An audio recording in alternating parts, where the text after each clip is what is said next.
ಸಸಿಹಿತ್ಲು ಶ್ರೀ ಭಗವತಿ ದೇವಸ್ಥಾನ, ಹಳೆಯಂಗಡಿ, ಮಂಗಳೂರು. ಬ್ರಹ್ಮ ಕಲಶೋತ್ಸವ March 4, 2026ರಿಂದ March 8, 2026ರವರೆಗೆ.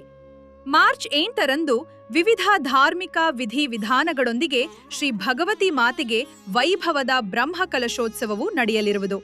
ಭಕ್ತಾದಿಗಳಿಗೆ ಆದರದ ಸ್ವಾಗತ.